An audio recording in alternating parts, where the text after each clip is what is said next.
Bonjour à tous, si vous avez cliqué sur la vidéo, c'est que vous kiffez forcément la série Que sont-ils devenus sur YouTube, qui apparaît un petit peu partout maintenant depuis des années. Et c'est normal, parce que cette série, on la kiffe parce qu'on est curieux. L'être humain, par définition, est curieux. Et donc moi, de mon côté, après un épisode sur l'équipe de France où on avait découvert que Bakary Sagna faisait des sacs à dos, et un sur la Ligue 1 où on avait découvert que Brandao avait des champs de maïs au Brésil, j'étais obligé de continuer et d'ouvrir le chapitre Première Ligue, le championnat numéro 1 sur la planète. Et croyez-moi, j'ai appris des choses.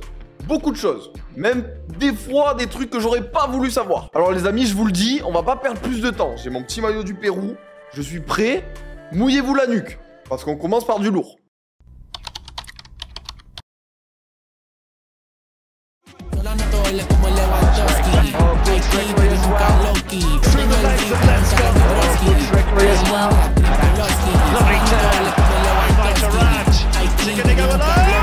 Adel Taarabt, un nom qui ne peut laisser personne indifférent. Comme je suis sûr absolument presque tout le monde, je dis bien presque parce qu'il va bien y avoir un mec dans les commentaires qui va dire le contraire, personne ne regardait les matchs de QPR à l'époque. Et me faites pas mentir, personne ne regardait les matchs de QPR. Par contre, les compiles d'Adel Taarabt sur YouTube, tout le monde les a poncés. Il n'y a qu'à regarder le nombre de vues, toute la planète foot les a vus. Alors pour le bien de la vidéo et pour mon plaisir personnel, je me suis rematé les compiles. C'est n'importe quoi. Je pense qu'on réalisait vraiment pas ce qu'a fait cet homme pendant sa carrière, mais mettre autant de petits ponts, comment c'est possible? Si jamais il y en a certains d'entre vous, même si je pense que non, qui ne savent pas qui est Adel Taarabt,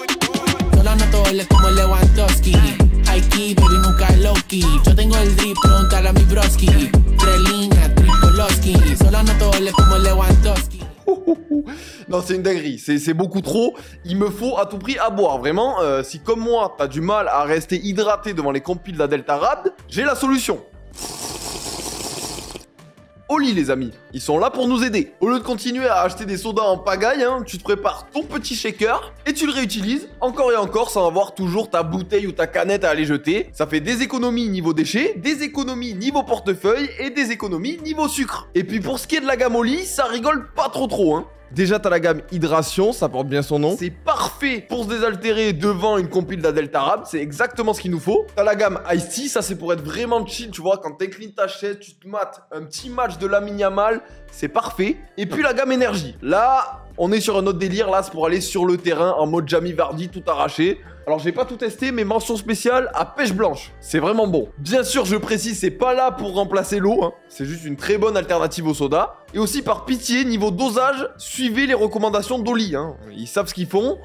Si vous commencez à vider le pot d'énergie dans le shaker, ça va pas être marrant. Vous pouvez bien sûr retrouver toutes les gammes et tous les goûts sur le site de Oli. Et si vous avez jamais testé, le mieux, c'est de prendre ce que j'ai eu moi, le kit de découverte où vous avez un petit peu de tout. Et pour tout ça, vous avez 5 € de réduction sur votre première commande avec le code FTBL5. Et pour les habitués, le code FTBL pour avoir 10% sur la commande. Le lien est en bio, si vous cliquez dessus, ça applique les codes directement. Revenons au roi du petit pont, Adel Taarabt. À part QPR, qui est peut-être le passage le plus marquant de sa carrière, qu'est-ce qu'il y a eu? Parce qu'on va pas se mentir, en France en tout cas, ça fait longtemps qu'on n'a pas entendu le nom de Taarabt.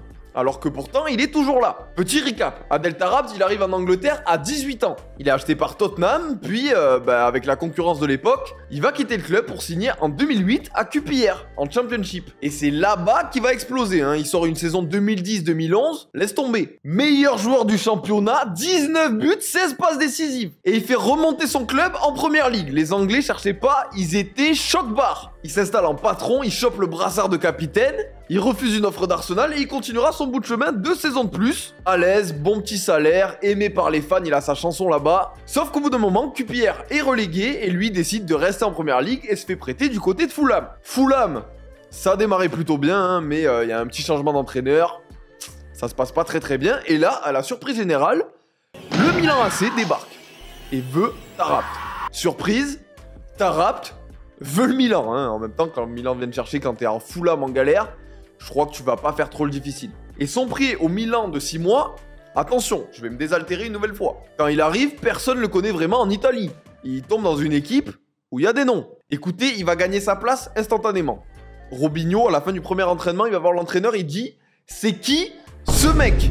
Sur le terrain, le week-end, c'est la même chose. Il est titulaire indiscutable, il sort des performances XXL, il est élu plusieurs fois du match, il marque 4 buts. Et une chose est sûre, il va signer à Milan. C'est impossible que ça se fasse pas. Sauf qu'au moment de convertir le prêt en transfert définitif, ce que Milan veut absolument, QPR va aller faire le crevard. Ils sont gourmands avec les Italiens, ils font que augmenter leur offre. Résultat, le transfert ne se fera jamais. Ce qui va mettre Tarab dans un état mental assez délicat, hein. Il lâche totalement. De retour en Angleterre, il traverse la saison 2014-2015 sans presque rien faire, en jouant très peu. Benfica vient alors le chercher, et là, ça part un petit peu dans tous les sens. Il arrive en patron, il assume son statut en interview. Sauf que ça colle pas trop à l'ADN du club, hein, qui est plutôt dans la retenue que dans l'extravagance, voilà. Il arrive en grosse voiture, c'est pas trop passé. L'entraîneur et le président l'écartent, il joue un petit peu avec la réserve du club, et après des mois et des mois sans toucher le ballon, il finit par arriver en prêt au Genoa. Finalement, il va réussir à revenir à Benfica, et le nouvel entraîneur va avoir le malheur de lui donner quelques minutes. Il a choqué tout le monde. Personne, même l'entraîneur, il a rendu fou l'entraîneur. En une entrée, il est adopté par tout le public et il redevient titulaire. Il passera 4 ans au Portugal en redécouvrant la Ligue des Champions et surtout en remportant le championnat en 2019. En 2022, il disparaît vraiment des radars européens en signant à Al Nasser. Alors pas celui-là, hein, le Al Nasser des Émirats, un transfert qui lui coûtera sa place à la Coupe du Monde. Et bien figurez-vous qu'en 2025, Adel Taarabt joue toujours aux Émirats. Il claque sa petite dizaine de buts chaque saison en jouant un peu à tous les postes de l'attaque. Après 2 ans et demi à Al Nasser où il était capitaine du club, il change d'équipe. Il débarque au Sharjah FC, avec qui il a remporté il y a quelques semaines la Ligue des Champions 2. Je vais pas faire tout un topo sur c'est quoi la Ligue des Champions 2. Il a gagné la Ligue des Champions 2. Alors oui, sur le terrain, c'est moins vif qu'avant. Oui, il y a moins de petits ponts.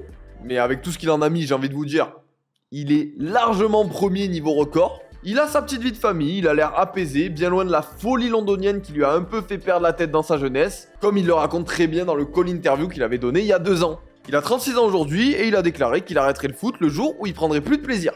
Pour faire quoi? Ça, affaire à suivre.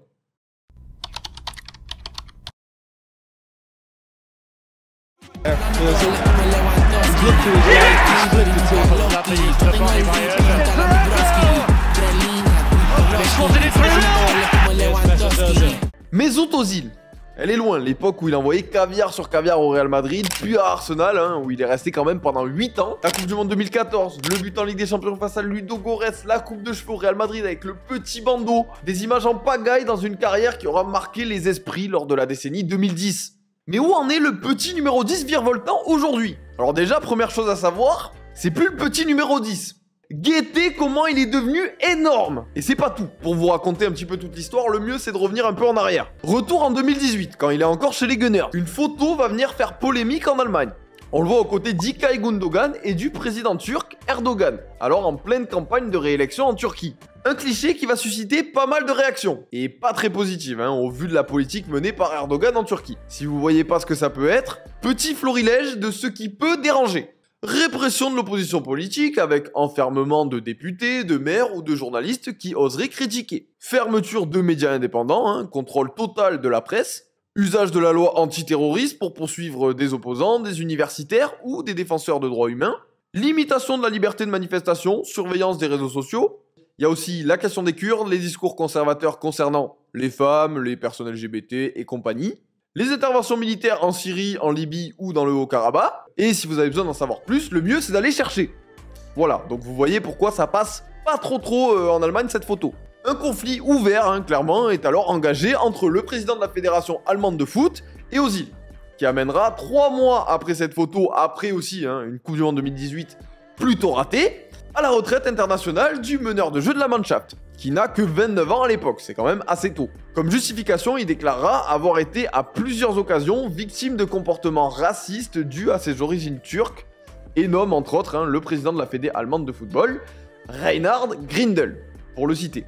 Et cette déclaration, ça va devenir une affaire en Allemagne. Ça remet de l'huile sur le feu, ça repart de plus belle pour les polémiques. À tel point quand même que Manuel Neuer va devoir intervenir publiquement, bref, c'est le bordel. Ça finira quand même par se calmer, hein. Lui, il va rentrer en Angleterre, voilà, ça va s'estomper un petit peu. Et en 2019, il se marie. Et devinez quoi, il y a des photos du mariage. Et qu'est-ce qu'on apprend? Son témoin de mariage, c'est Erdogan. C'est même pas il est invité, c'est le témoin de mariage d'Ozil. Il en fallait pas plus pour que ça reparte dans tous les sens en Allemagne. Bref, en 2021, vous le savez tous, il quitte Arsenal, hein, il part pour Fenerbahçe en Turquie, avant de signer un dernier contrat un an plus tard à Istanbul Başakşehir. Club racheté en 2014 par des proches de l'AKP, hein, le parti politique d'Erdogan. Ça alors, il fera 7 petits matchs là-bas, hein, puis une retraite définitive du monde du sport, enfin du foot. Parce que vous l'avez vu, il s'envoie à la salle. Vraiment, je sais pas, il est boosté à l'énergie d'Oli.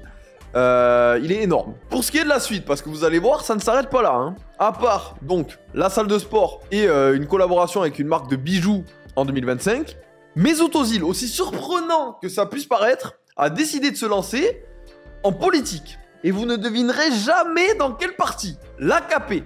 Le 23 février 2025, le parti poste ce message sur X. Nous félicitons tous les membres permanents et suppléants du bureau central de décision et du bureau exécutif élus lors de notre 8e grand congrès ordinaire et leur souhaitons plein de succès. Et figurez-vous que dans la liste, on retrouve le nom du champion du monde allemand, qui a donc été élu au sein du parti, plus précisément au Conseil central de décision et de gestion du parti Justice et Développement d'Erdogan. Et depuis qu'il a commencé sa reconversion, hein, il participe à des représentations politiques lors de rassemblements et d'événements en Turquie, mais aussi un peu partout en Europe, qu'il partage sur Instagram. Vous pouvez aller voir, il y en a en pagaille. Et il en profite aussi pour partager fréquemment hein, ses prises de position sur pas mal de sujets. Alors, même si certaines sont louables, il est quand même associé à Erdogan. Voilà. Je vous invite à remettre en arrière si jamais vous avez oublié ce que j'ai dit tout à l'heure. Histoire de fermer la page Mesut Özil, je vais finir par vous raconter ce qui s'est passé en mars dernier avec son ancien club, le Werder de Brême. Le club allemand a organisé un match en hommage à Diego, partenaire d'Ozil en Bundesliga avant qu'il rejoigne le Real. Eh bien, ils ont décidé de ne pas l'inviter. Et officieusement, hein, il est plus du tout le bienvenu aux événements du club où il a pourtant commencé. À cause de ses prises de position, justement. Cebolinha pra Davi Luiz. Gerson levantou na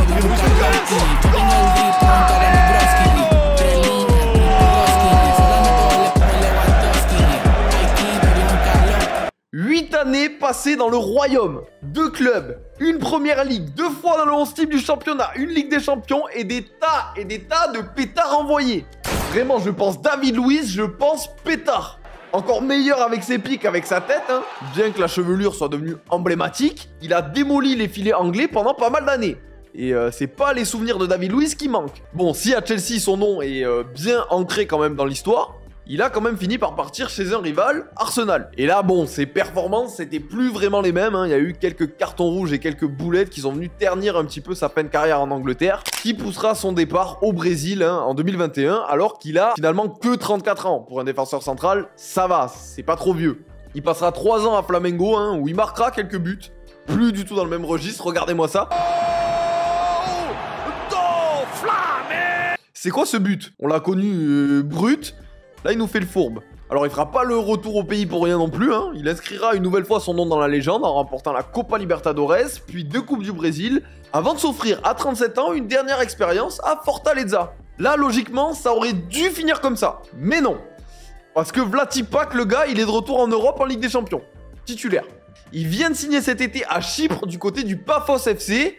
Et vous en avez sûrement entendu parler récemment. Parce qu'ils ont roulé sur tout le monde en qualif de Ligue des Champions.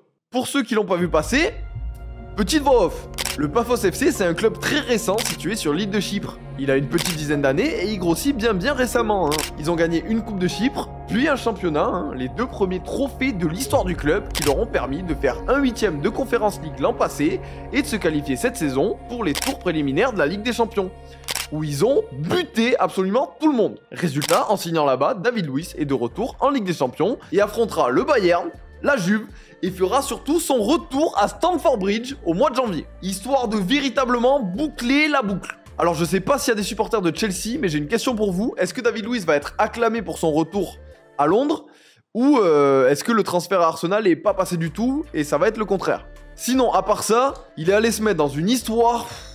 Elle là, c'est Carole Cavalcante. Et elle a récemment déclaré qu'elle entretenait avec David Luiz une liaison extra-conjugale pendant qu'il était à Fortaleza. Jusque-là, ça arrive. Problème, selon ses dires, David Luiz aurait menacé de mort son fils. Ele falava comigo num tom mais grosseiro, um tom mais ameaçador. Je vous ai dit, une histoire avec un grand H. Il lui aurait dit qu'il pouvait clairement le faire disparaître. Qu'est-ce qu'elle a bien pu lui faire exactement? Ça, la police est sur le dossier, on sait pas. En tout cas, elle a fourni toutes les captures d'écran de ces discussions avec le Brésilien, qui donc ont été jointes à la plainte qu'elle a déposée. Il y a aussi une histoire de plan à 3, ça a pris une ampleur au Brésil, cette affaire. Il y a tous les médias qui en parlent. Bref, de son côté, David Luiz, il a nié en bloc, tout nié. Il a sorti une vidéo d'explication où il dément tout, je vous passe les traductions. Il l'a jamais rencontré. Et il a porté plainte lui aussi. La seule chose pour laquelle il s'excuse, c'est de lui avoir parlé sur Instagram. Et c'est donc tout pour le moment. Ça a bien foutu le bordel dans sa vie d'ailleurs, parce que sa femme n'a pas trop apprécié, bizarrement. C'est entre les mains de la justice.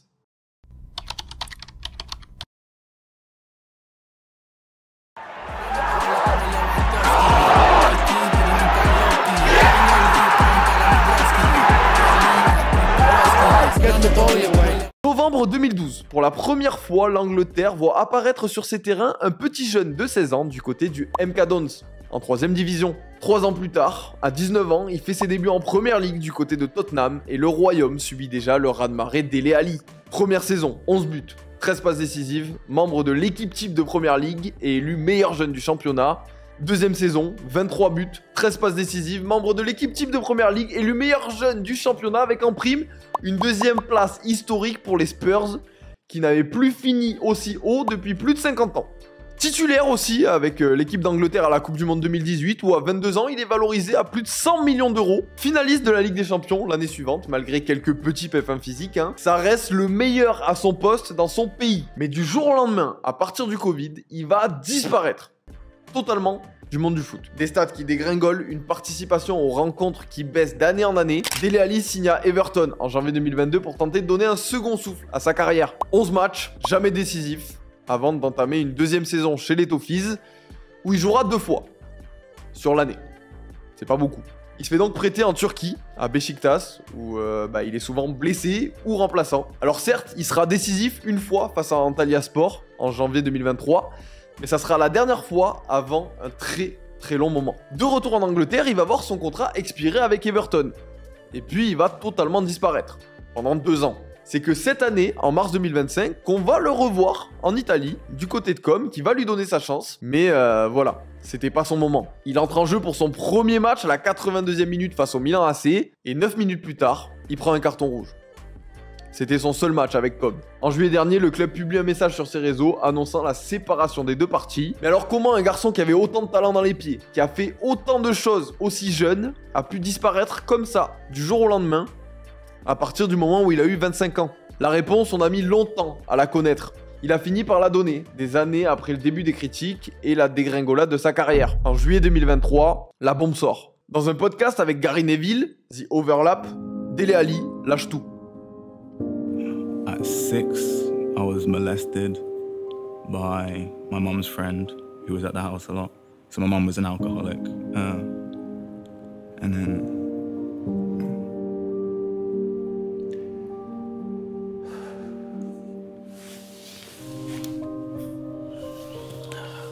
And then I was sent to Africa to learn discipline. 7, I started smoking. 8, I started dealing drugs. Voilà l'enfance qu'a vécu Dele Alli et qu'il a dû cacher à tout le monde pendant des années. Une période de sa vie qui a laissé d'énormes séquelles sur un homme qui brillait devant la caméra. I think I was waking up every day and I was winning the fight. You know, going into training, smiling, showing that I was happy. But inside, I was definitely, losing the battle. Et ce, malgré une adoption par une famille d'accueil qui était au top de ses 12 à 16 ans. Pendant l'interview, les deux ont les larmes aux yeux, comme beaucoup d'auditeurs qui l'ont écouté, j'imagine.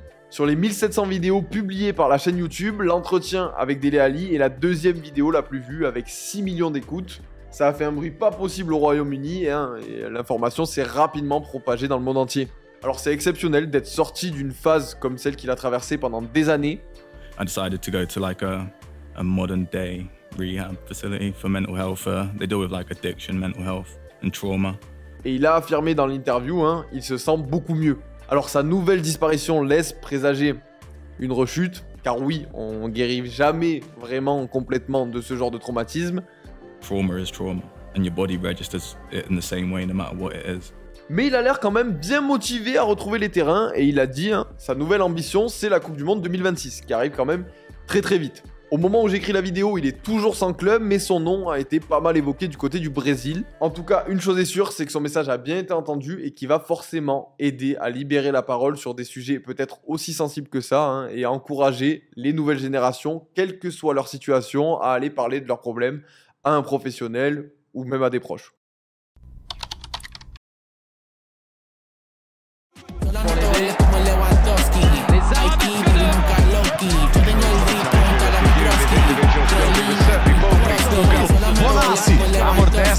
Ah là là. Si on a parlé d'Adel Taarabt, on est obligé de faire un point sur un homme qui n'est pas comme les autres. J'ai nommé Monsieur Yannick Bolasie. Moi perso, je le surkiffais. Je jouais sur FIFA, il était exceptionnel. Hein, époque Crystal Palace, les vrais savent, 5 étoiles geste technique, tout ça. Mais en vrai, je me suis repenché sur sa carrière. J'ai re-regardé des clips et c'est vraiment un joueur trop bizarre. Il a quand même réussi à créer un geste technique qui porte son nom. Il a passé sa carrière à faire glisser des défenseurs, à danser sur le terrain avec le ballon, à multiplier les gestes en tout genre. Des choses que personne ne fait. Mais ce qui m'a quand même marqué sur toutes ces compilations, c'est qu'il détruit les défenseurs, mais quand il faut faire un centre, une passe ou une frappe, mais ça part dans tous les sens. Je pense qu'il est top 3 des joueurs les plus frustrants que j'ai vus dans ma vie. Comment c'est possible de faire ça?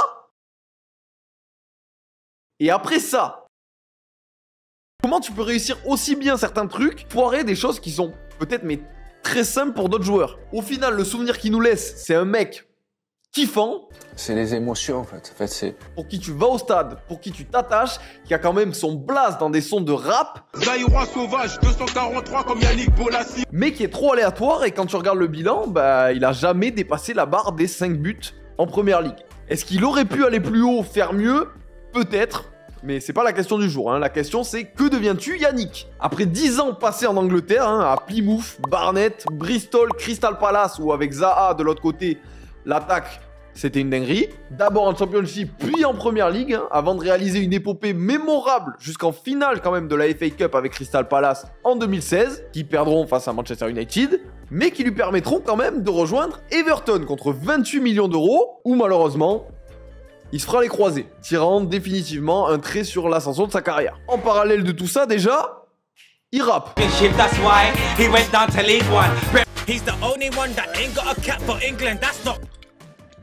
Allé sur 2-3 dribbles de Bolasie, son petit rap là, ça méritait un petit rafraîchissement. Ensuite, il va être prêté en 2e division du côté d'Aston Villa, puis il va partir à Anderlecht, au Sporting Portugal, à Middlesbrough en D2 aussi, où il va marquer quelques buts par-ci par-là, hein, sans toutefois réaliser 2 saisons pleines.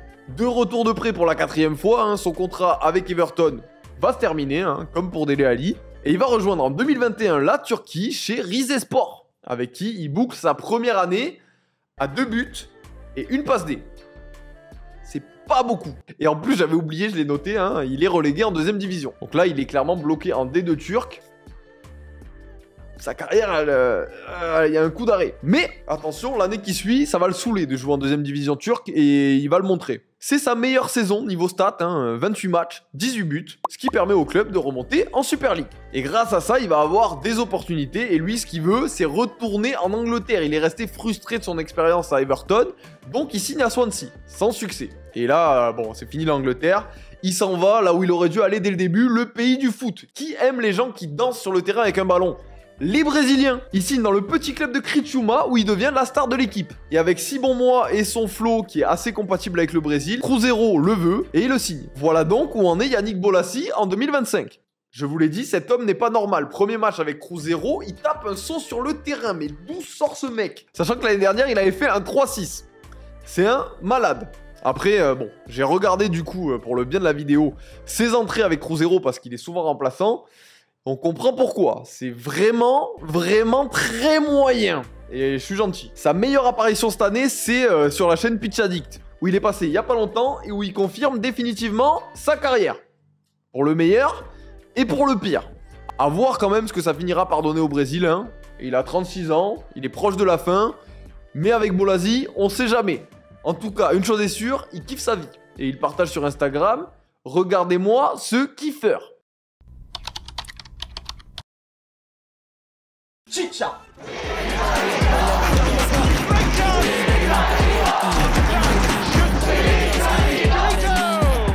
Chicharito aka Javier Hernandez, qui se sera quand même bien implanté en Angleterre pendant sa carrière, hein, même si je pense que pour la plupart des gens, là où on a le plus de souvenirs de lui, c'est avec le maillot du Mexique, dont il est au passage le meilleur buteur de l'histoire, ce qui est pas mal. Alors je sais pas depuis quand vous avez pas entendu parler de Chicharito, mais il a fait pas mal de choses depuis. En 2010, après une Coupe du Monde où il brille, notamment face à l'équipe de France, hein, on s'en souvient, plus le fait qu'il ait fait une saison XXL avec Guadalajara, Manchester United le signe. Et il marque son premier but, hein, au passage très drôle avec le club, qui va participer à continuer son ascension. 20 buts sous ses nouvelles couleurs, élu joueur de la saison par les fans, il prend la Première Ligue, il prend le Community Shield, il fait finale de Ligue des Champions, puis s'en va gagner la Gold Cup avec le Mexique, dont il finit meilleur joueur avec 7 buts marqués. Incroyable, hein, franchement, la saison, ça là, c'était son prime. La suite, ça sera 3 autres années à United, hein, certaines meilleures que d'autres, puis un prêt au Real, avant d'être transféré en Allemagne contre 12 millions d'euros du côté de Leverkusen. Sur ces 2 saisons passées là-bas, il y en aura une quand même où il va finir 4e meilleur buteur de Bundesliga derrière du beau monde, donc c'est plutôt bien. Puis il finira par revenir en Angleterre du côté de West Ham, où en 2 ans il marquera 17 buts, avant que le grand public, on va dire, le perde définitivement de vue. En signant à Séville, il disparaît un petit peu des radars, hein, il joue plus trop, il est plus appelé en sélection, et il part pour la MLS, au LA Galaxy. Petite fin de carrière plutôt sympa, où il sort quand même 2 saisons bien balèzes, hein. Respect, parce que, bon, à Los Angeles, je pense que le foot, c'est peut-être pas la priorité. Et c'est toujours pas fini, parce qu'aujourd'hui, il a 37 ans, et il joue toujours. Il est retourné là où tout a commencé, à Guadalajara, pour finir la belle histoire qu'il avait entamée au même endroit 18 ans plus tôt. Donc il est toujours pro, et l'histoire ne s'arrête pas là. Ça aurait peut-être même dû. Premier constat à faire déjà, il a plus de cheveux. Ça fait bizarre. Ensuite, il est devenu créateur de contenu. Mais vraiment, hein, il est vraiment créateur de contenu. 6 millions d'abonnés sur Instagram, 7 millions sur TikTok, une chaîne YouTube à 600 000 abonnés. Il est plus productif que moi. Ça met la mort alors qu'il est pro. Sur YouTube, pour la plupart du temps, il joue. Call of, FIFA, Mario, des quiz, hein, le tout avec des miniatures de malade. Ça m'extermine la gueule de le voir dans tous ces états là. Je vous invite à aller voir si vous êtes curieux.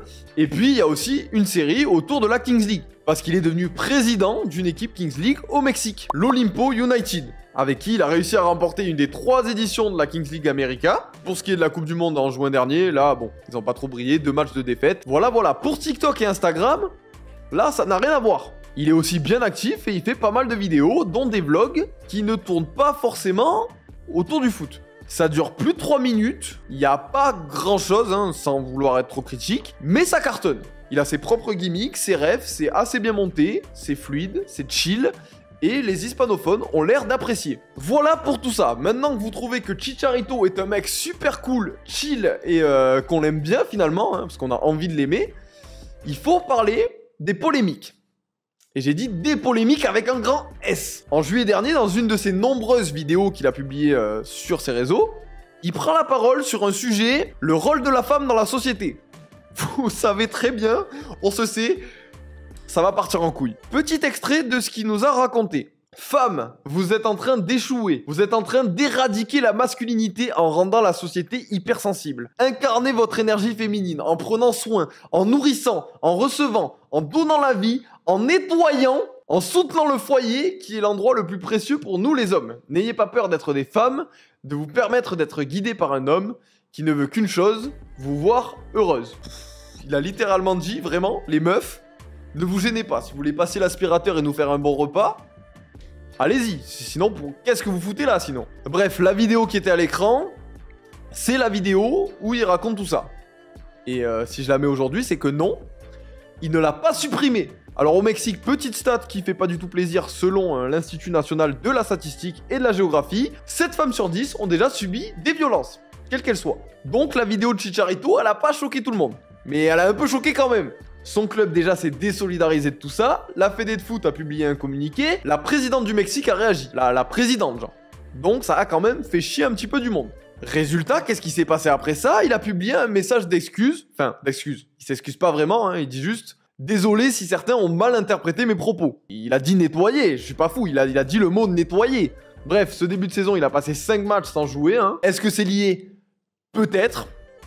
Peut-être pas. Parce que Chicharito, hein, malgré le statut monstre qu'il a, bah, pas grand monde l'aime dans son pays en fait. Ça va même plus loin parce que son propre club, dont il est l'enfant, hein, essaie par tous les moyens de le faire partir. Il est 2e, voire 3e attaquant dans la hiérarchie. C'est un désastre. Et pour beaucoup, son changement d'attitude et sa popularité décroissante sont liés au fait qu'il se soit rapproché d'un influenceur mexicain, un certain Diego Dreyfus. Regardez par exemple ce qu'on a pu lire pendant nos recherches sur un forum au Mexique. Il était une grande figure et un exemple autrefois. Ce que Diego Dreyfus a fait avec l'esprit et la vie de Javier Hernandez alias Chicharito devrait faire l'objet d'une étude psychologique et d'une certaine manière de prévention et d'alerte. Il a détruit sa stabilité, son esprit et sur le plan professionnel footballistique, il l'a réduit à une blague. Pour aller un peu plus loin, on a posé la question à Diego Calmar, qui est journaliste au Mexique et en Amérique centrale, et regardez ce qu'il nous a dit. En fait, Chicharito, ça fait 1 an et demi qu'il est rentré au Mexique. Et en fait, depuis qu'il est rentré, c'est un énorme flop. C'est vraiment une des plus grandes déceptions. Les gens, tout le monde se fout de sa gueule. Tout le monde pense que ce qu'il a raconté là, c'est à cause d'un coach personnel qu'il voit qui s'appelle Diego Dreyfus. C'est un influenceur. Et en fait, il lui a retourné le cerveau. Et voilà, en fait, on considère que c'est un peu son espèce de coach de vie qu'il a un peu transformé en self-made man individualiste, quoi. Voilà, je conseille quand même à Chicharito une bonne boisson fraîche. Ça lui fera pas de mal.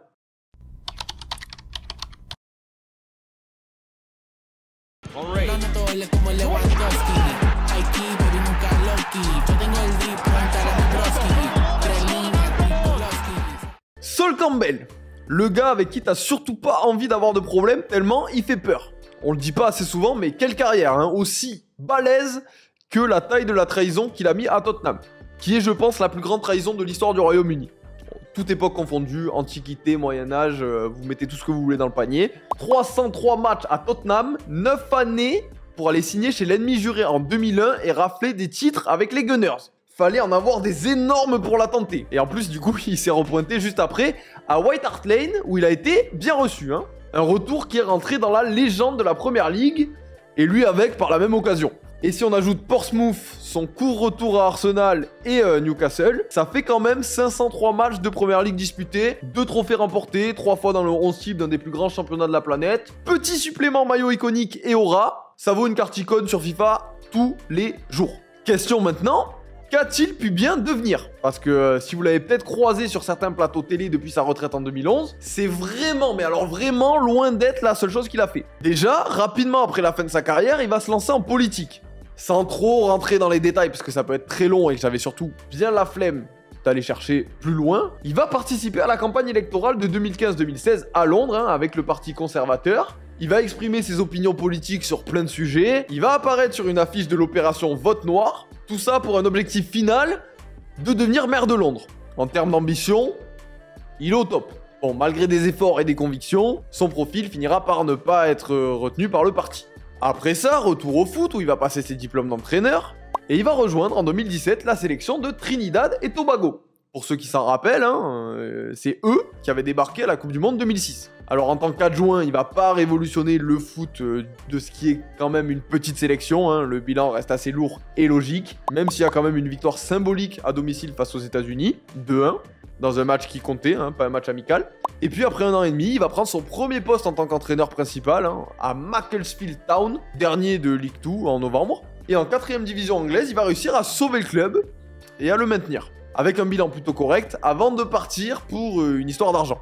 Il rejoint Southend United en 3ème division, avec qui il sera relégué suite à l'arrêt du championnat par le Covid en 2020. Ce qui provoquera son départ du club et son départ du monde des entraîneurs. Ça l'a saoulé ses expériences et il est parti étudier à Harvard. Il a quand même des petites phobies d'impulsion, mais c'est pas moi qui vais aller lui dire, vu que j'ai peur de lui. Et Harvard, ça lui a pas vraiment fait du bien. Parce que maintenant, il fait des posts sur les réseaux sociaux, certains avec plus de succès que d'autres. D'ailleurs, son Instagram est assez drôle, vu qu'il y a à peu près tout et n'importe quoi. Les stories à la une, je pense qu'il sait pas trop les utiliser, mais je vais toujours pas lui dire parce que j'ai toujours peur de lui.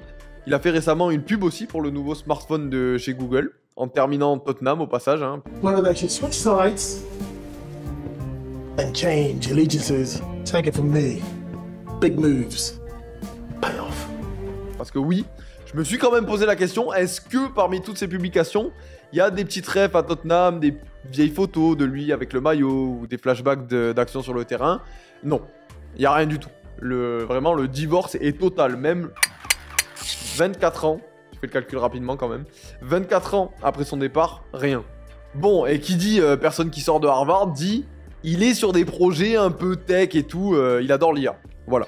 Il a rejoint Talnets, une startup suisse qui va proposer une solution de coaching par l'IA, censée venir en aide aux entraîneurs qui manquent de ressources ou qui sont pas très bons. C'est destiné à un peu tout le monde, mais il a dit quand même qu'il ciblait les Caraïbes, l'Afrique et l'Asie en priorité. Et puis il a aussi rejoint Striver, où là il participe avec Harry Maguire, Gilberto Silva et Roberto Carlos à développer un réseau social autour du foot, où l'IA permettrait de dégager tous les contenus un petit peu obscènes, hein, type insultes, harcèlement, etc., etc., qu'on peut retrouver sur les réseaux sociaux traditionnels. C'est un de ceux qui a le futur le plus flou peut-être de la vidéo, parce qu'il peut faire tout et n'importe quoi, et vous avez vu, il peut changer totalement carrément de discipline du jour au lendemain, donc affaire à suivre.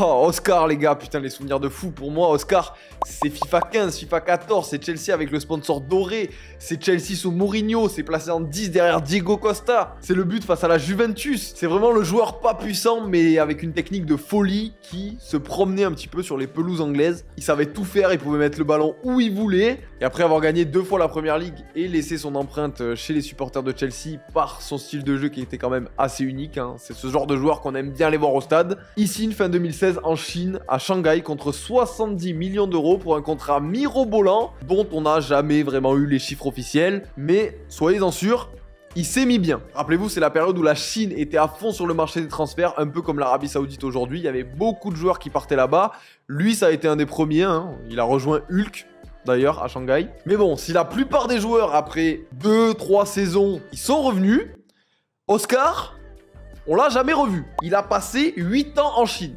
De quoi être rapidement oublié par le foot mondial, encore plus après la période du Covid où les clubs chinois pour la plupart ont eu de gros soucis financiers et ont dû se séparer d'à peu près tout ce qui était gros salaire. Pas Oscar, lui il est resté. Il a continué avec sa petite vie là-bas et en 8 saisons il en a fait des choses, hein. 3 fois meilleur passeur de Chine, 3 championnats, 2 coupes, 248 matchs pour que sa plus belle action là-bas, ce soit ça.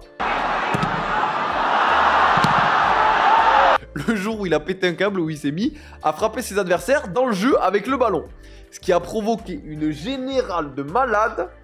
Bref, mythique. Par curiosité, sinon, j'ai regardé sa dernière saison en Chine, 2024, parce que j'ai vu des gens qui en parlaient. MDR. Regardez-moi ses notes sur SofaScore, c'est n'importe quoi. Il finit l'année avec 16 buts, 31 passes D. Du coup, non, il est pas rouillé. C'est moins vif qu'avant dans le jeu. Après, c'est peut-être le championnat chinois qui veut ça.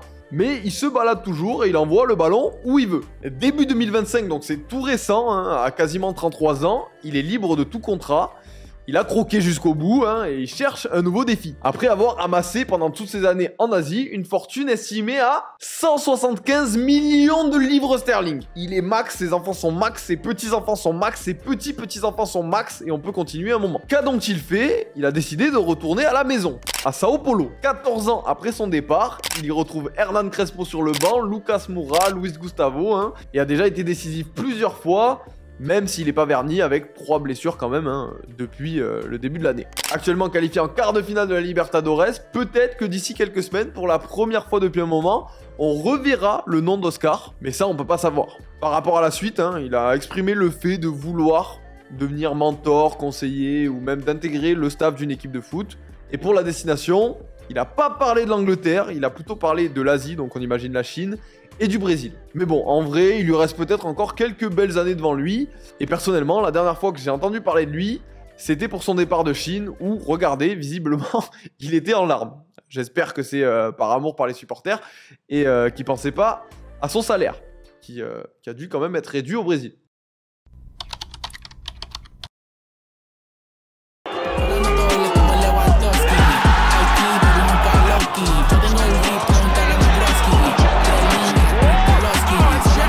Mamma mia, est-ce qu'une personne sur cette planète Terre, vous pensez, n'aime pas cet homme?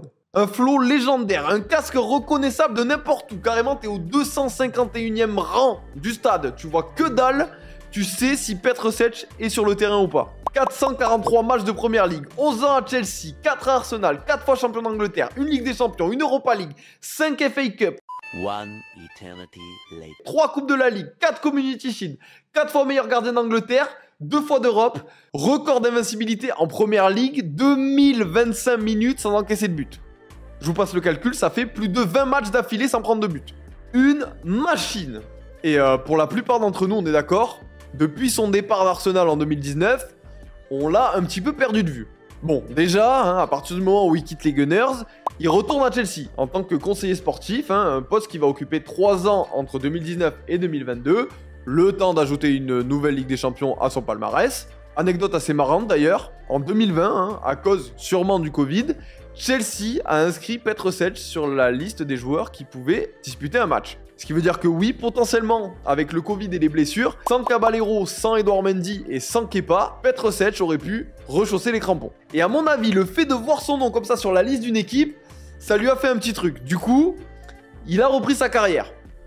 Toujours dans les cages. En tant que gardien de but de hockey sur glace. C'est pas une vanne. Le gars qu'on a connu pendant des années dans les cages, là, avec son casque, il joue toujours.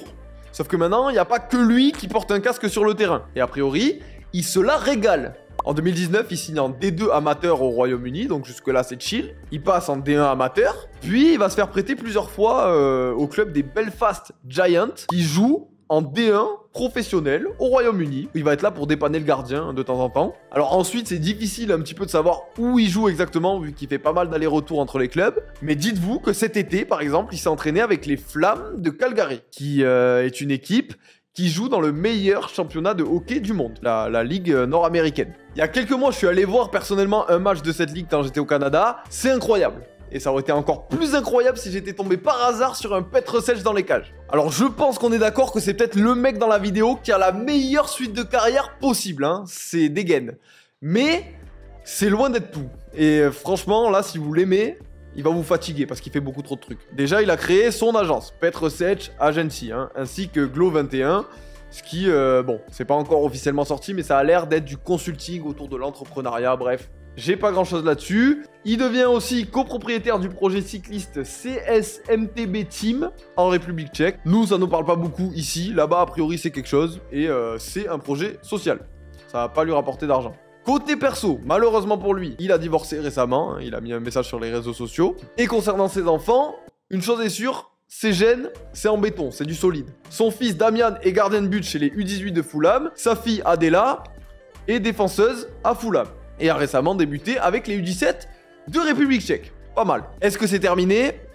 Toujours pas. Outre les événements d'anciens joueurs, les passages en interview, les collectes de fonds pour des associations, il s'est lancé sur un doctorat. C'est trop ce mec, je sais pas comment il chie le temps comme ça, mais visiblement, il est hyper actif, je pense qu'on peut le dire. Vous voulez le sujet du doctorat? La durabilité du modèle économique de la Ligue des Champions. Je crois qu'on est pas mal. Il reste bien sûr le meilleur pour la fin, la chaîne YouTube de Petr Cech, parce que oui, il en a une. Attention, ces images sont bien réelles. «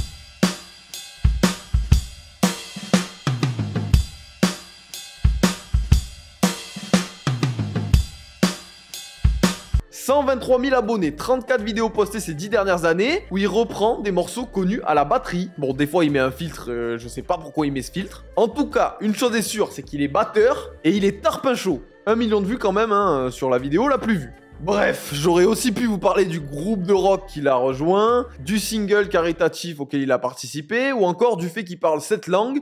Mais, Petr, je m'adresse à toi, tu nous casses les couilles, tu sais faire beaucoup trop de choses. T'es une légende, on l'a compris.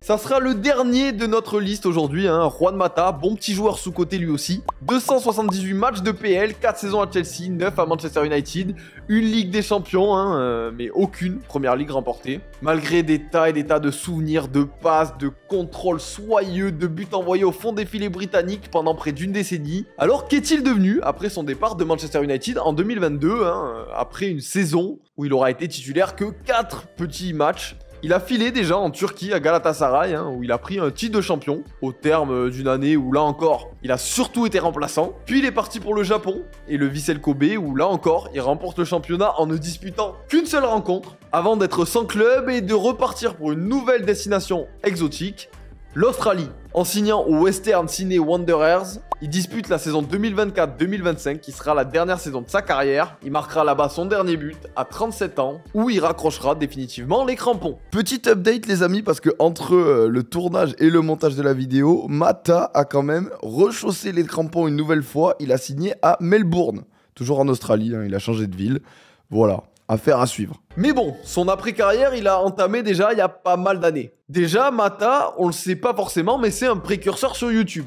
Il y a 10 ans, il lançait sa propre chaîne avec des défis, des challenges, des vlogs, qui avaient quand même eu son petit succès. Hein. Ça aura duré que 3 ans, puisque les dernières vidéos datent de fin 2017. Mais c'est à noter. Maintenant, il a plutôt un site internet, Juan Mata, qui répertorie toute son actualité, comme par exemple le fait qu'il ait écrit un livre, Suddenly Footballer, livre dont 99% des fonds ont été reversés à Common Goal. Passe décisive parfaite. Common Goal, c'est quoi? C'est une fondation qu'il a lancée en 2017 avec son associé, dont le but est simple, utiliser le foot pour récolter de l'argent et aider. Comment ça marche? Chaque personne qui rejoindra Common Goal versera 1% de son salaire chaque mois à la fondation, qui les redistribuera par la suite à des associations ou des organismes à but non lucratif. Rapidement, le mouvement a pris. Matt Hummels, Giorgio Chiellini, Alex Morgan, Megan Rapinoe ou encore des entraîneurs tels que Jürgen Klopp ou Julian Nagelsmann ont rejoint Common Goal et donnent donc chaque mois des sommes importantes à la fondation. Et c'est pas les seuls puisque d'après leur site internet, c'est plus de 250 joueurs et entraîneurs qui en font partie. Ce qui a permis jusqu'à présent à aider 3,6 millions de jeunes à travers le monde dans plus de 100 pays. L'initiative a permis à Juan Mata de recevoir un prix de la part de l'UEFA en 2021, et puis ça grandit toujours plus. Adidas reverse 1% de ses ventes de ballons, la fédération galloise reverse 1% de ses ventes de billets de match, Dani Olmo est devenu l'égérie de l'initiative. C'est vraiment pas mal, surtout que Mata, c'est le genre de gars comme Setch. Il fait 800 trucs. C'est chiant. Il a investi en Formule 1 via le fonds Otro Capital, il a aussi rejoint le groupe de multipropriété Mercury 13, imaginé par Sergio Oliveira, ancien joueur de Porto, qui veut se spécialiser dans le foot féminin. Pour l'instant, ils ont que le club de com, mais ça devrait bouger. Et puis, il nous a fait une bécane. Il est devenu propriétaire d'une franchise de MLS, le San Diego FC, créé en 2025. Enfin, copropriétaire, parce que vu le prix pour se payer une franchise en MLS, les gars, 500 millions de dollars. Voilà. Donc Mata, il n'a pas fait toutes ces années en Chine, là. Il n'a pas assez. Pas trop mal comme reconversion, et c'est comme ça que s'achève la vidéo, les amis. J'ai envie de remercier Oli, déjà, de m'avoir envoyé ses produits, de sponsoriser la vidéo, de nous faire confiance. J'ai siroté tout le shaker pendant le tournage, il en reste plus, va falloir que j'aille en refaire un. Les codes se réaffichent à l'écran au cas où vous les avez oubliés. Merci à vous aussi d'être là. Et je vous dis à très vite pour 2 prochaines vidéos qui sont en cours de préparation et qui devraient arriver très vite. C'est tout pour moi, vive la Première Ligue, vive la curiosité et à très vite. Ciao!